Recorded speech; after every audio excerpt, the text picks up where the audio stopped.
প্রিয় বন্ধুরা, আসসালামু আলাইকুম।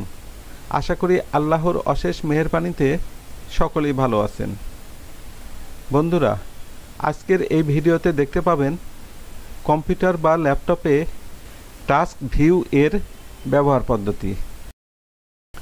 বন্ধুরা, আমরা যখন কম্পিউটারে কাজ করতে থাকি তখন কারো রিকোয়েস্টে বা নিজের প্রয়োজনের তাগিদে কিছু সময়ের জন্য অন্য কাউকে আপনার ব্যবহৃত কম্পিউটারটি ছেড়ে দিতে হয়।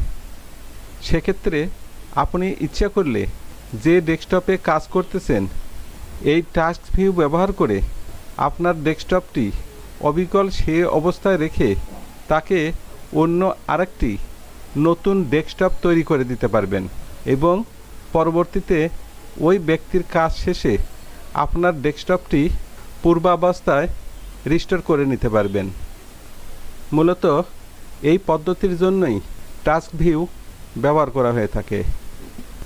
কার্যক্রমটির জন্য মনে করুন এই ডেস্কটপে আপনি কাজ করতেছেন, যেখানে MS Word, Excel, Paint Brush, Google browser ইত্যাদি ওপেন করে রেখেছেন। এখন এই মুহূর্তে হয়তো একজন ব্যক্তি এসে আপনার কাছে কিছু সময়ের জন্য আপনার কম্পিউটারটিতে কাজ করতে চাইল। তার রিকোয়েস্টে আপনি যদি তাকে কাজ করতে দিতে চান, সেক্ষেত্রে আপনার এই ডেস্কটপে আপনি যে কাজগুলো করতেছেন এবং বর্তমানে অন্যান্য যে সকল প্রোগ্রাম ওপেন করা আছে সেগুলো সে অবস্থাতেই রেখে তাকে নতুন একটি ডেস্কটপ খুলে দিয়ে কম্পিউটারটিতে কাজ করতে দিতে পারেন। আর সেজন্য আপনার ডেস্কটপের নিচের এই উইন্ডোজ স্ট্যাটাস বারের বাম পাশের এই বক্স বা ফাইল ক্যাবিনেটের মতো যে আইকনটি দেখতে পাচ্ছেন সেটার উপর মাউস পয়েন্টার নিলেই টাস্ক ভিউ লেখাটি ভেসে উঠবে। এবার এই টাস্ক ভিউ আইকনটির উপর মাউস দ্বারা একটি ক্লিক করলেই টাস্ক ভিউ ওপেন হবে এবং কিবোর্ড থেকে স্কেপ কি চাপলেই টাস্ক ভিউটি আবার ক্লোজ হয়ে যাবে। এটা ওপেন করার আরেকটি পদ্ধতি হলো কিবোর্ড থেকে উইন্ডোজ কি চেপে ধরে ট্যাব কি প্রেস করলেই টাস্ক ভিউ ওপেন হবে এবং আবারও উইন্ডোজ কি চেপে ধরে ট্যাব কি প্রেস করলেই টাস্ক ভিউটি ক্লোজ হয়ে যাবে। এবার টাস্ক ভিউটি ওপেন করে আগত এই উইন্ডোতে লক্ষ্য করে দেখুন আপনার ডেস্কটপের ওপেন করে রাখা প্রোগ্রামগুলো সহ উপরের প্লাস চিহ্নযুক্ত নিউ ডেস্কটপ লেখাটি দেখা যাচ্ছে। এবার এই নিউ ডেস্কটপের উপর একটি ক্লিক করলেই নতুন আরেকটি ডেস্কটপ ওপেন হবে। আর এই অবস্থায় এই ডেস্কটপ 2 নির্বাচন করুন।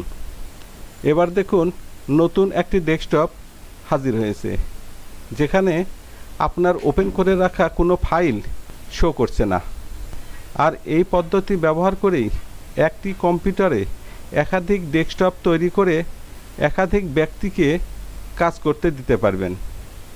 এবার এই অবস্থায় আপনি যে কাউকে কাজ করতে দিলে আপনার ডেস্কটপের উপর তার কোনো প্রভাব পড়বে না। যেমন ধরুন আমি এই ডেস্কটপে এমএস ওয়ার্ড ওপেন করে কিছু কাজ করলাম, আবার এমএস এক্সেল ওপেন করেও কিছু কাজ করলাম এবং কাজ শেষে প্রোগ্রামগুলো ক্লোজ করে দিলাম। এবার পরবর্তীতে আপনি যখন কাজে বসবেন তখন ওই একই পদ্ধতিতে এই টাস্ক ভিউ আইকনটির উপর একটি ক্লিক করে আপনার ডেস্কটপটি অর্থাৎ এই ডেস্কটপ 1 নির্বাচন করে নিন। এবার দেখুন আপনার ওপেন করে রাখা সবগুলো প্রোগ্রাম এবং ওপেন করে রাখা সবগুলো কাজ ঠিক আগের অবস্থাতেই রয়ে গেছে। বন্ধুরা, এছাড়াও এই টাস্ক ভিউ থেকে প্রায় 1 মাস বা 15-20 দিন যাবৎ যে কাজগুলো করেছেন এই স্ক্রিনে মাউস স্ক্রল করে তারিখসহ সে ফাইল বা কাজগুলোর হিস্ট্রি দেখতে পাবেন। আবার এখান থেকে যদি কোনো একটি কাজ বা ফাইল মুছে ফেলতে চান, সেক্ষেত্রে সেই ফাইলটির উপর মাউসের রাইট ক্লিক করে আগত এই অপশানগুলোর মধ্যে থেকে এই রিমুভের উপর ক্লিক করলেই এই তালিকা থেকে ফাইলটি মুছে যাবে। একইভাবে আপনি ইচ্ছা করলে এখান থেকে নির্দিষ্ট কোনো একটি ফাইলের উপর রাইট ক্লিক করে এই ওপেনে ক্লিক করে অথবা ফাইলটির উপর একটি ক্লিক করলেই ফাইলটি ওপেন হবে এবং স্বাভাবিক নিয়মে সেখানে কাজ করা যাবে। আজকের ভিডিও এই পর্যন্তই। বন্ধুরা, এতক্ষণ এই ভিডিওতে টাস্ক ভিউ এর কার্যক্রম পদ্ধতি দেখানো হলো। আমি আশা করি ভিডিওটির কার্যক্রম আপনাদের অনেক উপকারে লাগবে।